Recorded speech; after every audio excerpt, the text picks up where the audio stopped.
into the space for our last morning together. I was feeling that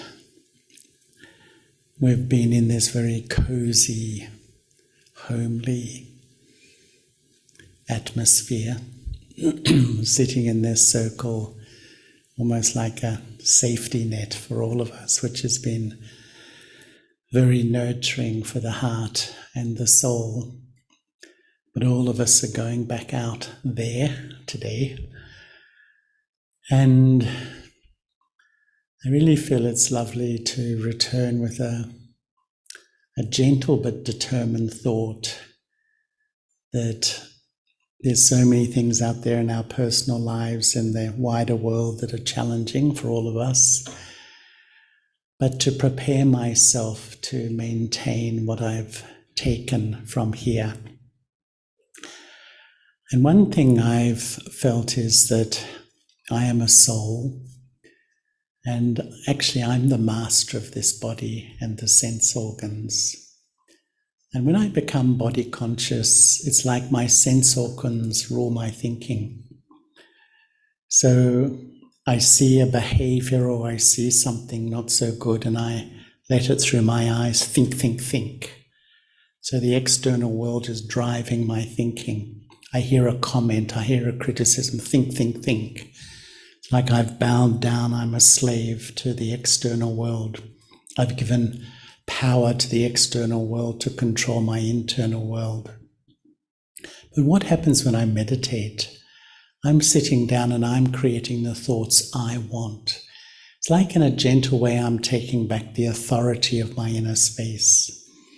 So when I go back out there and I hear something I don't usually like, or rather than just bowing down, saying, "Here, oh world, you're so powerful and you're going to drive my thinking," or I see some behavior inappropriate, rather than just bowing down, let me just quickly take back the authority of my mind and create the thoughts I want. And as we were touching on last night, in a natural way, when I become the soul, if I just remember I'm the soul, I start to observe the drama of life and all the actors in the drama. I observe it rather than absorb it. If I keep absorbing, it rules me and my thinking and my inner world, but it obviously takes practice. And I think to head back into the world and don't overreact when, even today something happens at home or that usually would upset. Just let me hold my dignity, hold my self-respect, hold my soul consciousness, so that I really take power back to my daily life. Because what I've loved about the Brahma Kumari's teaching is it's a difficult world, not to isolate myself, to feel sort of protect myself, but to live in the heart of this world. But while doing it, take back, not with force or control, but with love and wisdom, the authority of my life and my mind. So really with that sort of sweet and gentle thought, I'm going to not let the world rule me. I'm going to maintain, I'm going to be the master. So that was just I ask you to double click on practice, because I don't know how many of you have a daily practice, but things change when you move from occasional practice to daily practice. So you want to say something about practice? I love the analogy, the old story of the hare and the tortoise. The story of the hare and the tortoise. It's about spiritual life, actually. We can come to a place like this, like the hare, and fill up and then go back and stop my practice. And within a few days, all the old feelings, all the old emotions come back. But the tortoise is the one that just does that little bit every day. And what I find personally is that if I wake up every single morning. I make a pact with myself, a contract with myself. If I really want to feel better in life, I've got to give time to my inner world. So every morning. And one of the thoughts I've had is each morning when I establish who I am as a soul, establish this eternal relationship with Baba, with the Supreme Soul, it creates an awareness in my mind. It's like the soil or the earth. And so out of that awareness grow positive thoughts. Even if you're super busy during the day, if you put that awareness of the soul and the Supreme Soul in your mind in the morning, even when you're super busy, the thoughts growing out of that will be good thoughts, quality thoughts, sustaining thoughts, because you've done the work in the morning. And that's where I think if I would feel probably the greatest act of love for myself is to begin a regular practice. And if I look at my Brahman, my BK journey, I would say that every day I don't think I've hardly missed a day in all the years I've been practicing. And it's not that it's like this, it's a bit like that, but you feel yourself growing, it's like spiritual fitness. And it's really, I think, if you look at the state of the world, it's really an act of love for myself to sustain myself by giving myself time every single morning to clear the mental space, connect with the absolute truth of who I am and this relationship with Baba, with the divine. And when that's foundational, everything you can build a stable life from that foundation of my thinking. And things will upset me, things will affect me, but I just learn from it and I keep practicing, not overreact, not drop my bundle, so to speak, but just keep practicing. And I've seen some people who just keep practicing, and it's amazing. The whole face changes. It's one of the most beautiful things, because when the soul starts to become light, something changes in the whole features of the face, because this body is just a reflection of my inner world. And that really soft, sweet, peaceful feeling emerges even when I, the soul, live in a state of peace, and I, the soul, live in a state of love because of my relationship with the Supreme Soul. So I think that daily practice, always will think, I've got to do this, I'm so busy and all that.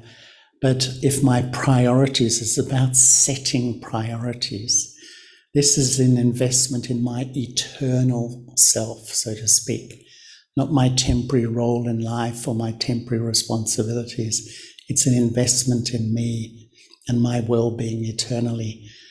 And if I prioritize and give time every single morning, I think it's one of the most powerful things. It's really an act of love for myself.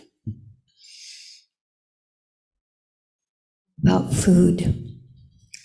What about what we eat and all those nice restaurant evenings we have and all of that? What about food and consciousness? Well, one of the things I've also loved about the BKs is we offer and then you decide what you feel.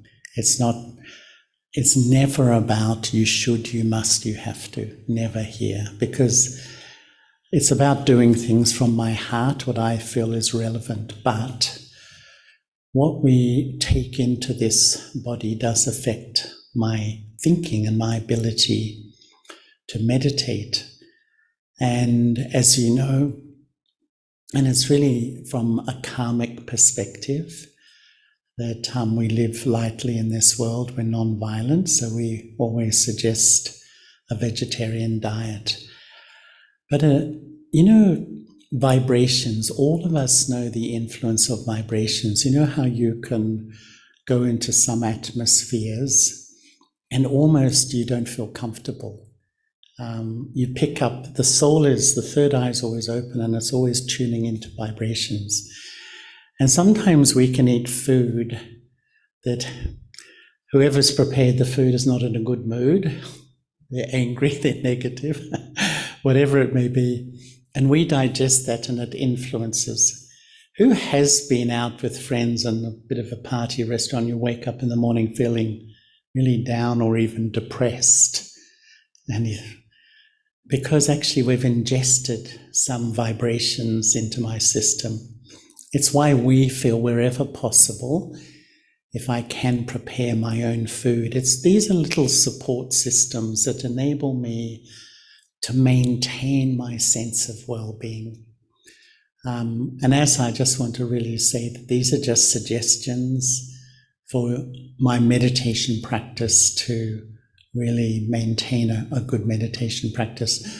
So routine, if I can put a routine of early morning meditation, if I pay attention to my diet, but I would say to my attitude, that really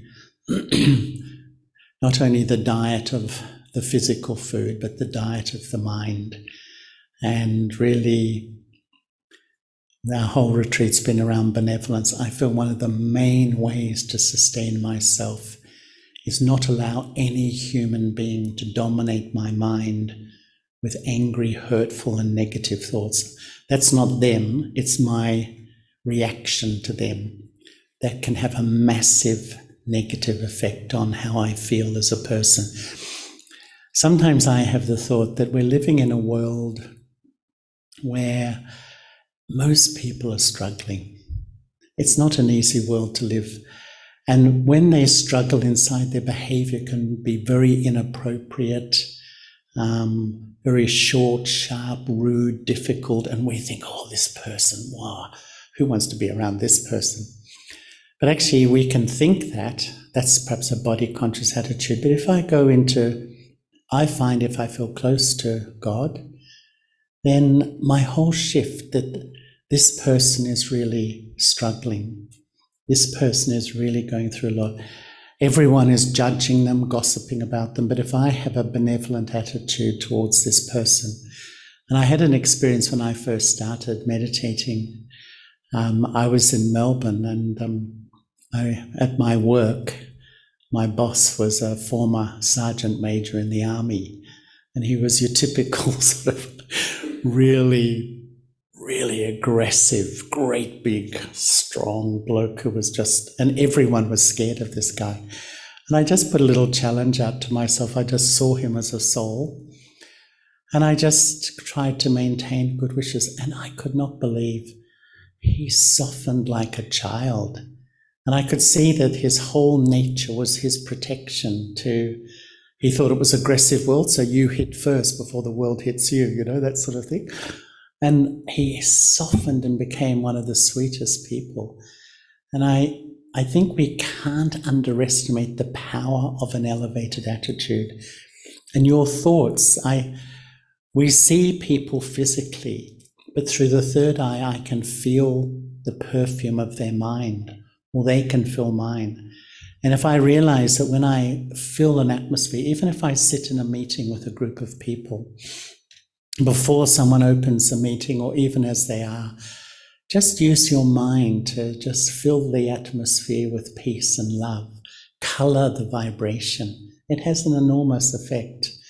We can't underestimate the power of a pure thought. There's nothing more powerful than a pure thought.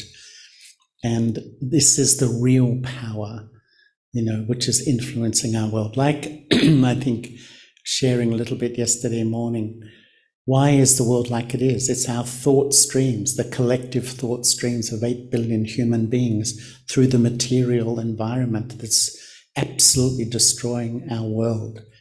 But our thought streams can have the same power in a positive way of changing atmospheres in the family and even in the workplace. Just experiment. Experiment. It's fun, actually.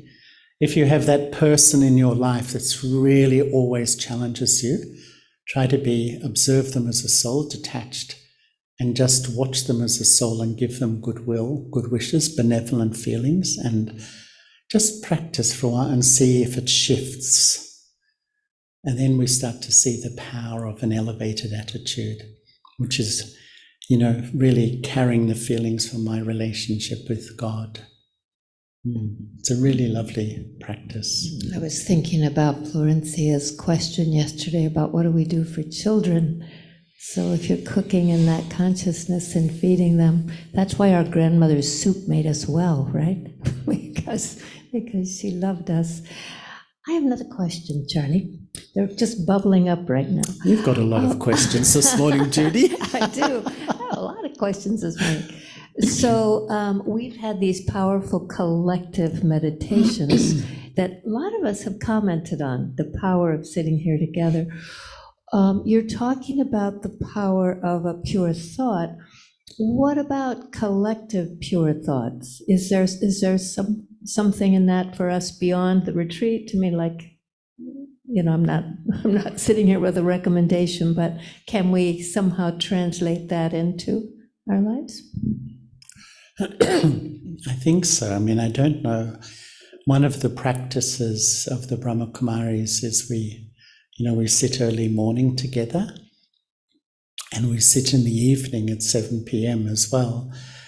And if we use those times as though, even though we're not physically together, it's like we're together, even at different physical places. It's incredibly powerful. I think everyone was saying that when we come together with this elevated intent, the intent to step into my most elevated self, and everyone has that intent. Look at the atmosphere. And that's like the power of elevated thought, that I feel we create the atmosphere together, and then we drink from that atmosphere, and it makes us feel peaceful and calm. But we can do that out there too. And I remember once I was in Chennai in India, and we had a crowd of 60,000 people meditate together. You can't believe that. It's absolutely incredible feeling. 60,000 people in silence. And I was remembering, I don't know why it just popped in my mind, that when the Olympic Games were in Australia in 2000, we met the committee and we asked them to have a minute of silence at the opening ceremony, because like half the world is watching. And we just thought, what an incredible thing if even 50% of the world's population just sits or even observes peace for that 1 minute, the human mind, collective mind. And the Australian committee approved it. And then it went to Switzerland, which is the headquarters, and they didn't approve it because 60 seconds at the opening ceremony is worth millions of advertising dollars. But just think, if half the world really had that collective thought, it shifts something. Yeah, so I think even at our own places, as you know, the Brahma Kumaris wake up at 4 a.m. You may not want to do that, I don't know, but but it's an amazing time to meditate if you feel up to it. But when you wake up, definitely try for half an hour meditation, and in the evening 7 to 7:30. And if you make those 2 points in your day, you will slowly see yourself building spiritual power into your life. I have a question.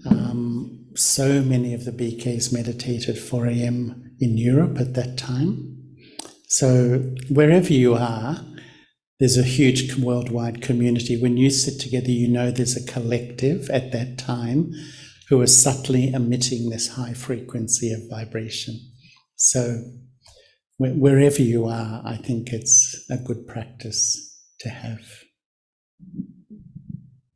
I'm going to repeat it, which is, so yesterday you spoke about the cycle and the 4 ages, and then we received this gift that had that image in it.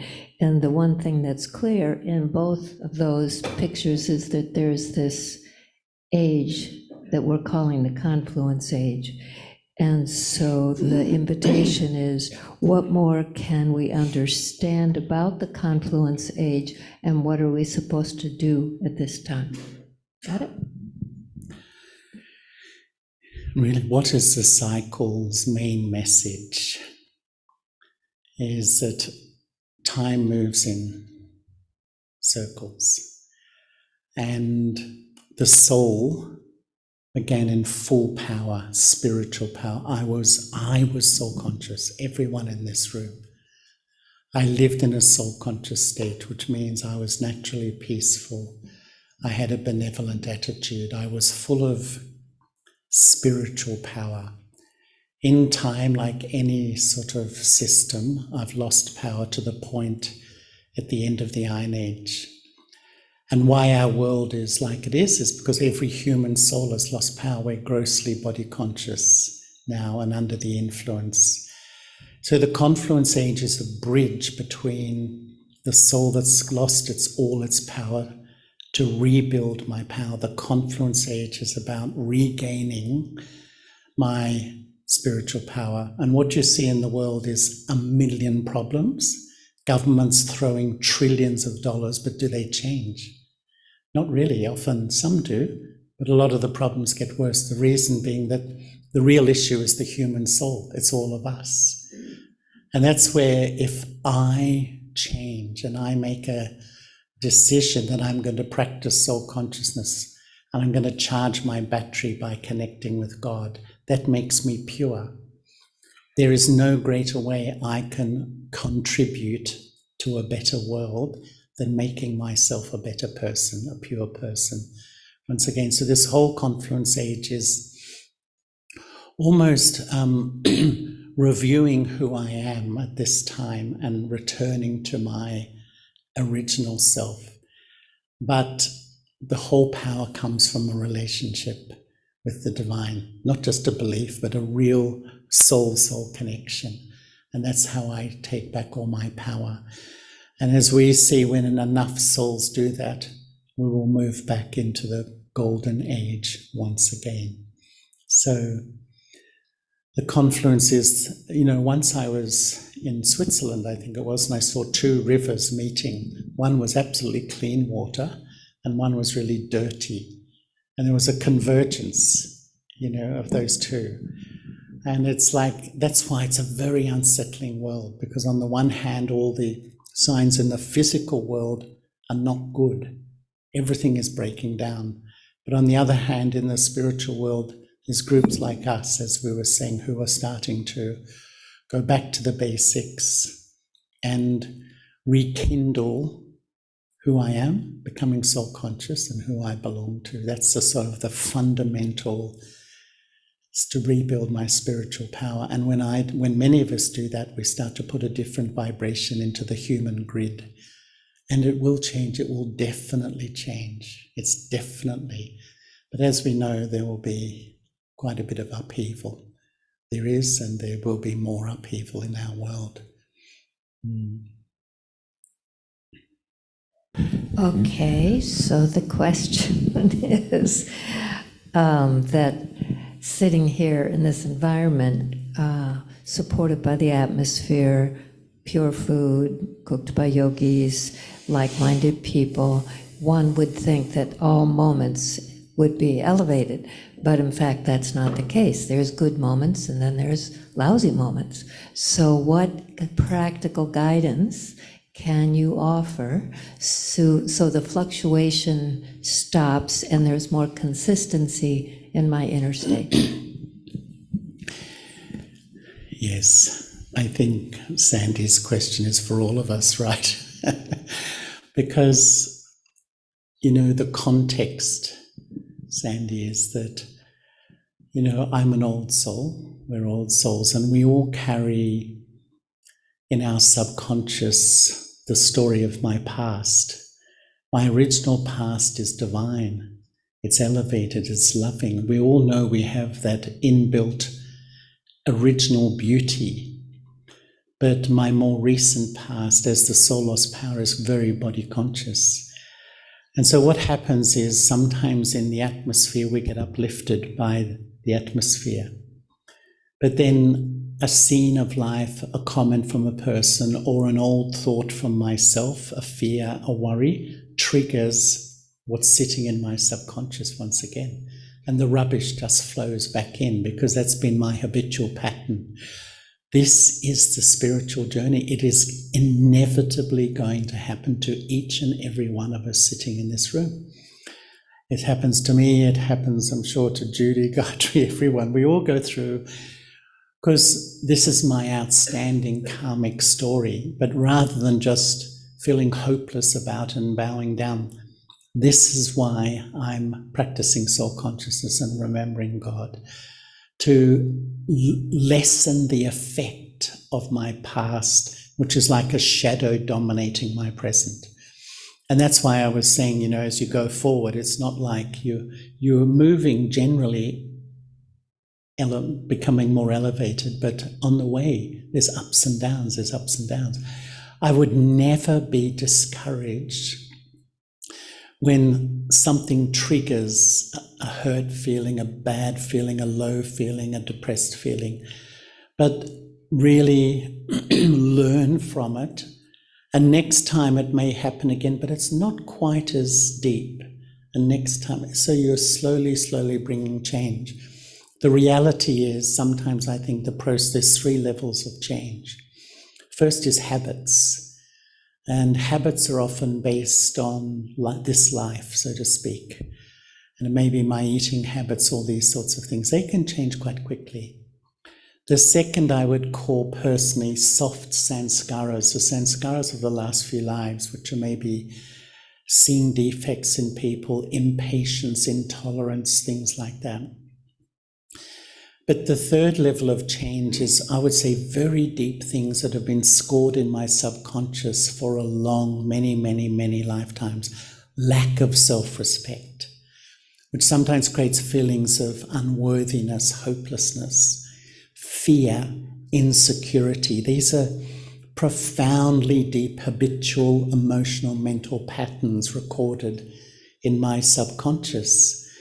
And actually, we don't really focus on them. The more you focus on being a soul and remembering God, the power of those old things have less and less strength. But you need patience, and more patience. It's a journey. And that's why I would say never, ever give up. Because sometimes, you wake up, you feel so low, you think, this is a waste of time. What am I doing all this stuff for? Meditating, I'm worse than I was before. It's not true. We become a victim of our own thinking. We talk ourselves into very dark places sometimes. And that's where, as Judy was saying, collective meditation, if we can go to meditation centers, if there's one close to us, and meditate with a group, I think it's an incredibly beneficial thing. And that's why the BKs have centers everywhere, because sometimes when you come into the gathering like this, it helps. But ultimately, we have to stand on our own 2 feet. Ultimately, I want to bring that transformation in myself. So I wouldn't be disheartened by just one, a morning that's not a good morning. It does happen absolutely to everybody. So first, an observation that yes, it's definitely the thoughts while one is cooking, but also the conversation while one is eating. Those vibrations can actually affect our experience of digesting the food. And then back to the question of the cycle, how do we make sure that we're continuously moving in the right direction, like these butterflies that have now landed on the golden fabric, and that we don't find ourselves suddenly in reverse going the wrong way? So what's the counsel for that, right? Well, I would say that over a long period of time, the soul battery's lost its power. It's taken a long time, but in this life, in a way, we go back up from the Iron Age, the Copper Age, the Silver Age, to the Golden Age, all in, we are sort of, because by the end of the cycle, we have all sets of impressions in our subconscious, from gross body consciousness to the cell conscious blueprint is still sitting in me now. And this is why sometimes we have such a capacity to be so loving and so sweet, and other times such a capacity to be so easily hurt and so easily disturbed. Both are sitting in me. But with the help of self-awareness and God, it's like I go back up in one life, so to speak, in this confluence period back to my original state. So I'm reversing the cycle, basically, now, if that makes sense. How many of us in this world and in this room in some way work in the field of social justice, which raises the question of outrage and how it's our responsibility to show up and respond. But how do we do that using these new softer tools? I may share a thought, but I don't know whether Gayatri would like to offer something about this question too. But, I've had the thought sometimes that when I'm body conscious and I have my sense of identity is that I'm in a male body, a white body, this body, that body, I make assumptions about everyone else's body. And we're all a bit racist, really. We make assumptions. Until I really see everyone beyond their gender, beyond their color, beyond their religion as a fellow soul, where I think we all make assumptions about each other's bodies in that way. And it's really only when I'm totally soul conscious that I really meet the other with equality. And the nature of the human soul, I think, is we see the body of another and I instantly position myself as superior or inferior. It's even a subconscious sort of thing. I make a lot of, and I think that we can be open with people, but I think it's the intent of my feelings. If it's colored with a little bit of anger or dislike, it will never help. It just puts people in a defensive position.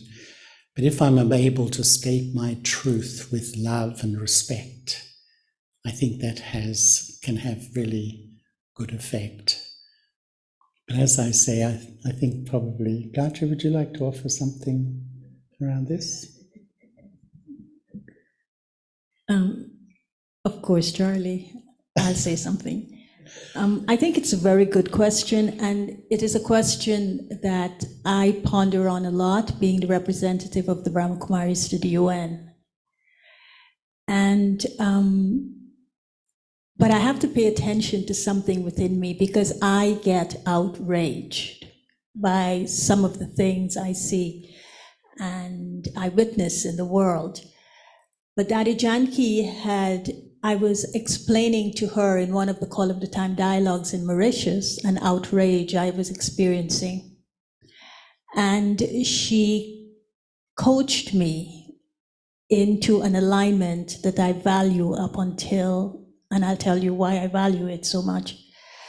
And she said that when you see an injustice on any scale, including social, the tendency is to be outraged. And outrage is a very high level of anger in the soul. You're reacting with anger. Then she says, okay, acknowledge it. Don't suppress it. Acknowledge that anger that is coming out of the soul. But the intention is not to do anything violent with the anger. But in connecting to that intention of why is this outrage, so this anger and this outrage, why is it happening in me? What is lying beneath it? She says, you may end up at the level of passion, Well, why it's so deep within me, it's because I want to do something about it. I want to go advocate something. I want to start a project. I want to make a difference.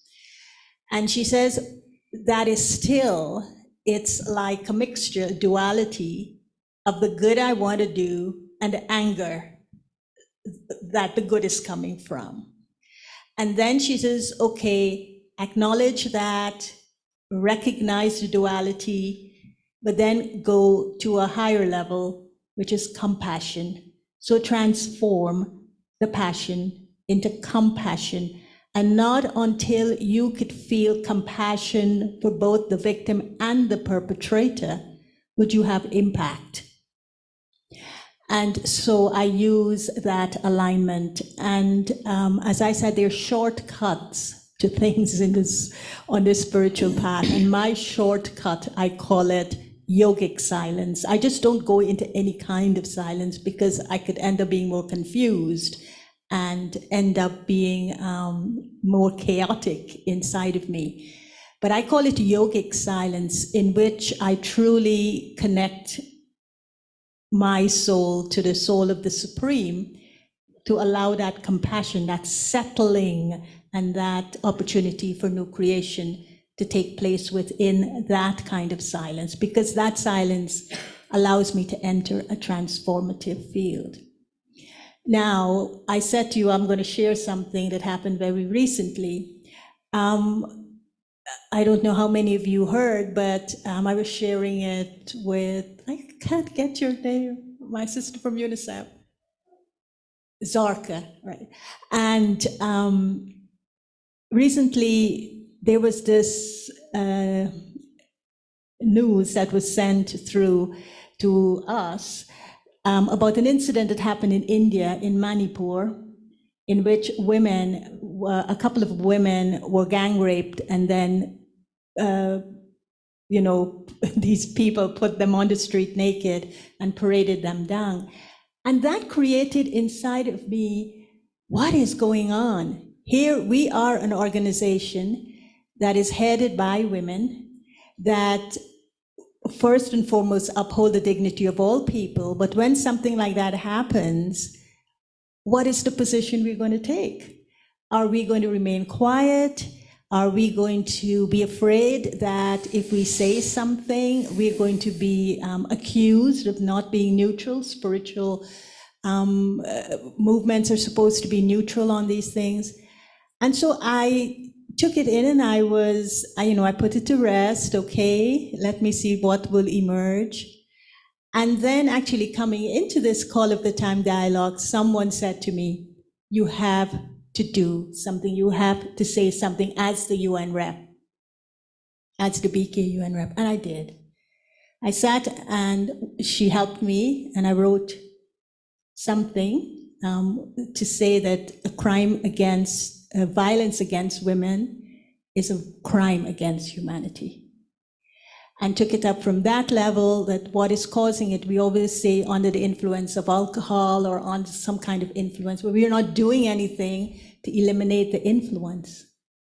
Did we do anything with the alcohol that's causing people to behave in this way? So, we take it up from these different levels, but we always connect it to the compassion that is required to respond to these aspects in the social world. And of course, it was published in something called The Guardian in India, but I felt we had to say something. We could not remain silent. And this is the process I use. Okay, so all of us are looking to make a better world and to make it in different ways. We're trying different methods to do that, different depending on where we're living and what we're doing. And Charlie makes perfect sense when he talks about starting with the self. But when we go back into the world, a kind of sense of futility can emerge from feeling like you're being asked to clean your part of the swimming pool, but what happens to the rest of the swimming pool? So what's the counsel on that, so that that sense of futility doesn't overwhelm us? I suppose the main thing for me is to understand the big picture of the cycle, that we live at a time where the human souls have reached zero power, and in every sphere of life there's so many things which are so inappropriate on so many levels that are happening. And that's where I have to have a sort of a picture that, ultimately I can't tell other people what to do, but at least I do what I need to do. But understand that there will be a massive transformation that's going to happen. And unfortunately, I think things aren't going to improve. There's going to be a huge upheaval. A lot of people feel this. It's not pleasant, but as we've been saying, that it will liberate all souls from their sorrow and suffering. There's a momentum to this world which is a bit unstoppable at the moment. And so it is going to reach a crescendo. There's absolutely no doubt about it. So I do what I can do for myself, for my family, for the community, for the world, whatever I can do. But at that point too, I have also a bigger picture that the cycle, as we were saying, at the end of winter, it's bitter, it's cold, it's unpleasant, but it does give way to spring. And so unfortunately, it's going to be a massive upheaval on our planet. I think that's reality. I'm going to refer also to Gayatri and Judy if they want to add to that as well, because they may have a perspective. Michael, I'd say build an auditorium over the swimming pool.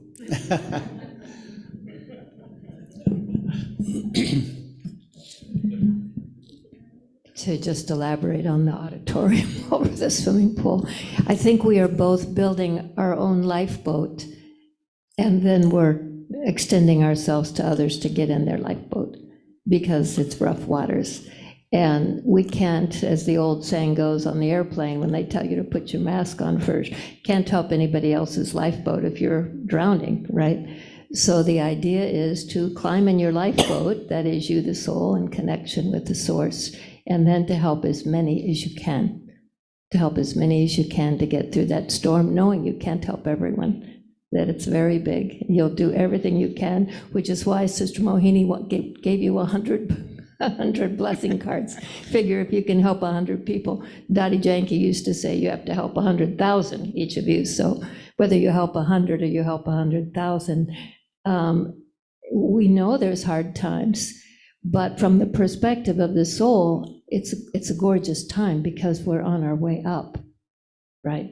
And so you're feeling those elevated vibrations. So you hold on to that soul conscious perspective, get in your lifeboat, and then do everything you can to help those who are around you, who are drowning, who are treading water.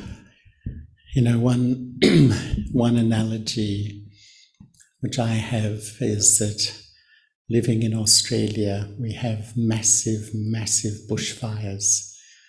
And, when Europeans came to that continent, they were shocked because they had no ways of fighting them. Sometimes they'd burn for 3 months. They'd burn out areas, half the size of the UK and things.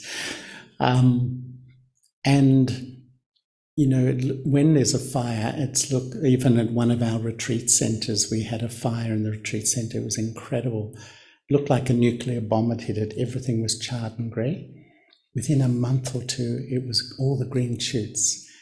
And what happens is that the Indigenous people understood that there had to be a fire, and in the fire, it opens all the new seeds. And they knew every 7 years the bush needs a fire. So sometimes the world is going to there's going to be a big fire in our world, so to speak. But that fire is almost necessary for us to move forward. Change is always change. So... Okay, so you're liking the transformative, the business of transforming, the anger transforming into something else, and offering and saying it's not a subtle process, it's really quite a strong process. Using the example of the wildebeest migrating in Africa, there are the leaders who go across that river and some of them perish, but then everyone goes across looking for greener pastures. But in the moment of that real dark place, what do we do to maintain the light when it seems most impossible to do that? Well, this is where our connection with God is absolutely crucial at this time. It is an incredibly dark world. So many, as we've been saying, so many issues on all levels of life. So much injustice, violence, all these sorts of things. But it's my connection with the divine that keeps me light, because when I remain light, I can bring light into the area where I live, in my family, my little community. And if many of our little lights are doing that work, we do make a difference even within our little area. But that's the whole foundation of Raja Yoga, is that the only real method to bring light into this darkness is to bring the light into myself by connecting with the one who's ever lit. God is beyond this game. God remains ever pure. And that's how I sustain myself. And it is possible that to get such a link with God that no matter what is happening in the world outside, I can see it. I know it's wrong and these sort of things, and I'll do what I can to make it better, but not to allow it to put my light out, because in a way that's contributing to more darkness. And that's the courage that's required at this time, to keep my light shining no matter what is happening around me. And, Judy and Gayatri were talking about Daddy Genki. She was incredible in that way. She just kept her light burning, shining, no matter what. Her first responsibility was to keep my light shining, and if I do, I can light many other lights around me. And when I'm really lit, I can light millions of lights, as some of them have done, and can really make a difference. So it needs courage. It definitely needs courage, determination, a whole lot of qualities, but that's what this whole meditation life, spiritual life is about. Keep my light shining no matter what. And if all else fails, you take Sister Mohini's advice and you get in your little red car and you start driving to Peace Village, and we'll sit here together beaming, support your little light. Okay, so let's go to Jackie and then to a holy time. So I wonder if the divine is pulling us into the golden age, if there is something in this time where the divine is more present and pulling us towards that perfection. Absolutely. I mean, just the analogy that just imagine a world full of shining bright lights in the golden age. And as they come around the cycle, they get dim, and at the end they go out fundamentally. And then one bright light comes in and is relighting all those lights to pull them back into the golden age. It's a beautiful analogy, really. The way you described it is perfect. So, yeah, this is the time of God's presence in this world. And this is why people remember God, because when things get so bad, there's only one source that can really help us out of what is going on.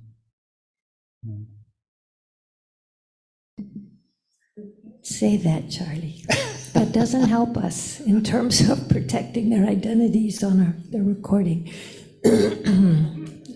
You have to be your own source of grace.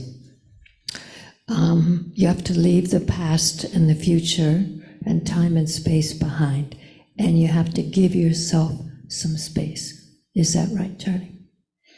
You know, the first law of spirituality says, I am responsible for how I feel.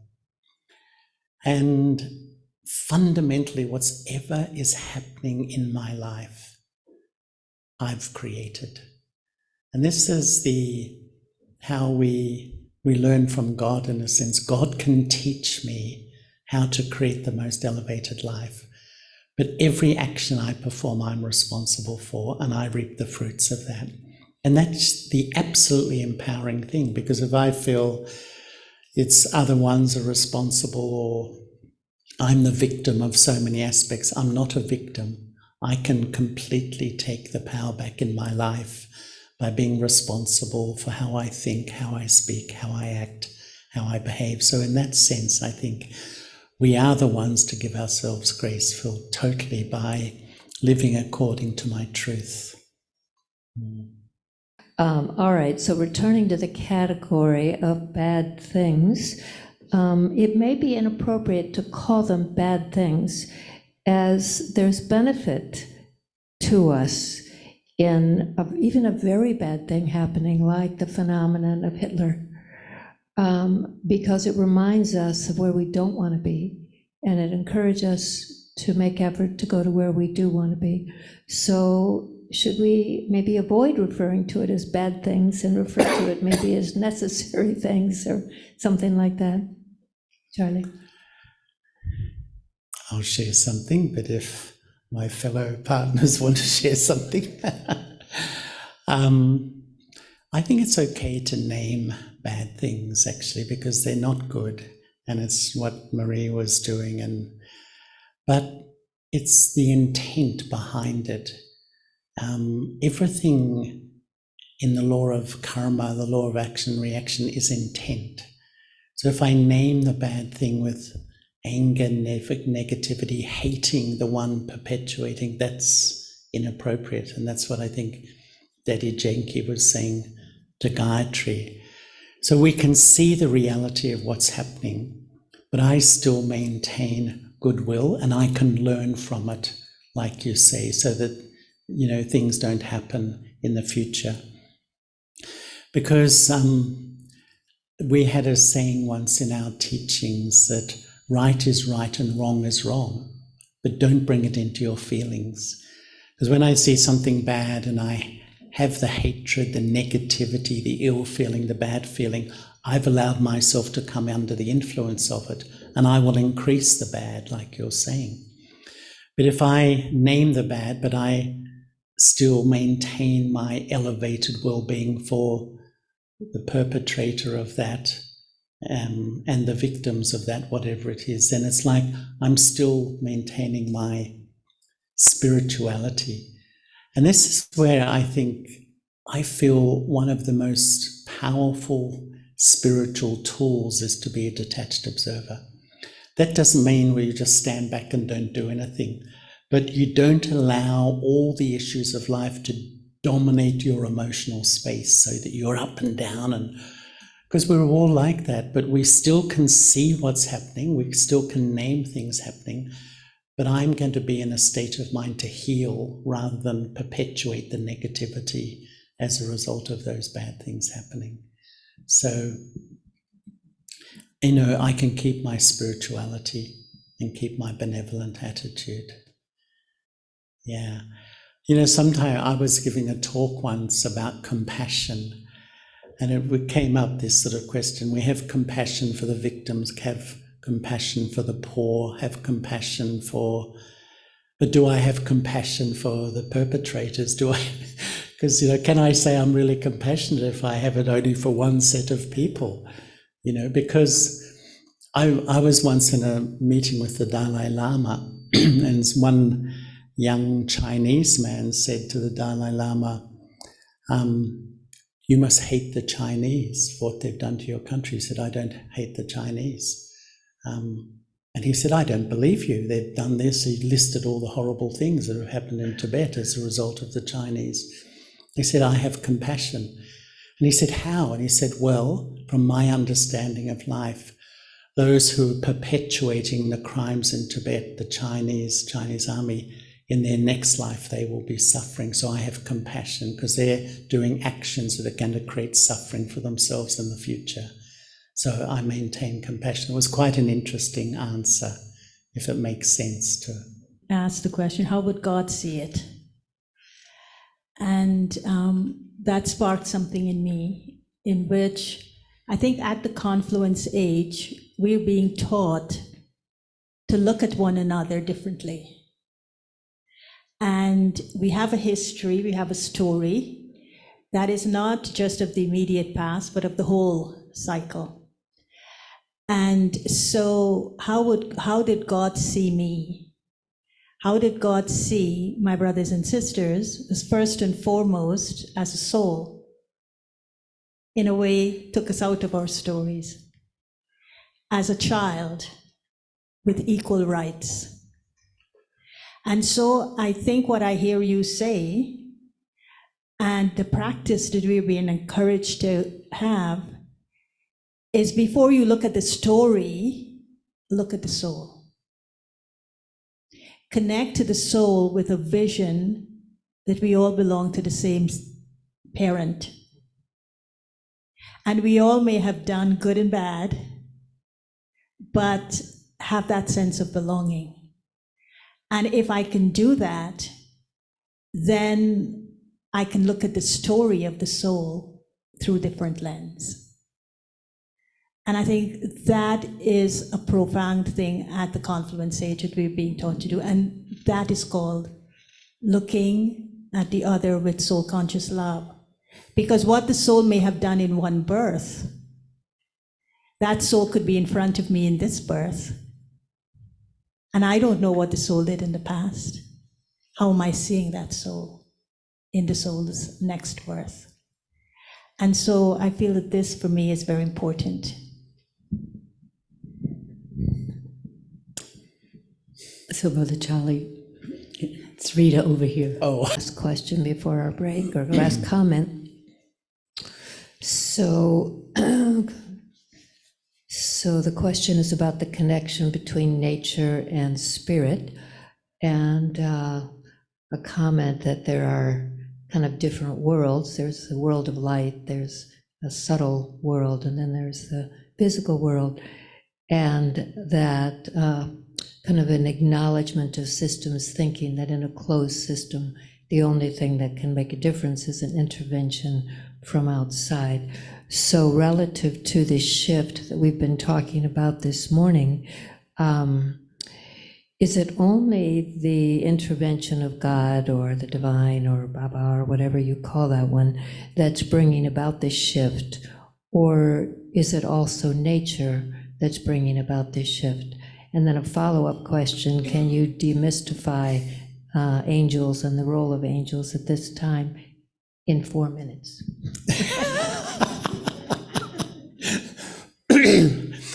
Well, within my understanding from the BKs is that there's three eternal things. God, and God is changeless. The second is human souls, billions of human souls. The third is a material world made up of particles. And often the interaction of these three, we have a language, we call it drama. You know, time moves and things happen. Time is only relevant in the material world. The first half of the cycle, you can say, the state of the human soul is pure, so matter is influenced by the purity of the human soul. So matter is at its highest state. But as the human soul moves around the cycle, it's almost like the vibrations of consciousness infect matter. And even nature is corrupted. And by the end of the cycle, both the human soul is at its lowest state and nature is also, the bonding of matter, etc., is weak. The intervention of the Supreme Soul rectifies at the confluence So the first half, soul, the master of matter, second half, matter in a sense dominating the soul. The Supreme Soul comes to rectify that by uplifting the human soul, and that vibration of the human soul starts to influence matter. So I would say it is mainly the vibration of the Supreme Soul coming and then influencing many human souls. Many human souls start to resonate on a high frequency that starts to influence matter, and we come back into a golden period. The second thing, really, I think angels, I love the concept of angels because they don't really belong to any tradition or faith in a way. They're just in our world. To me, an angel is simply a being that's absorbed in one. An angel is completely in love with one. And because that love is so great, it takes it beyond influence. And that's why angels are shown flying, because they're beyond influence, actually. They're flying beyond negativity and body consciousness. And their whole purpose of being is benevolence. The angel is beyond, I think what we've been saying, can see what's happening, but only has benevolence for the good and the bad, the victims and the perpetrators. It's like the angels, an instrument of God to bring light in the world, like all of us sitting in this room, a whole group of angels here. Who feels they're an angel? Oh, we've got 3 or 4 here. Who feels they're an apprentice angel? Oh, lots of them. We have one late under the wire question that we're going to acknowledge. Question living in it, just a beautiful summary. So let's just take a minute of silence together, and then let's take a break. And I think till the hour, till 9 o'clock. So pack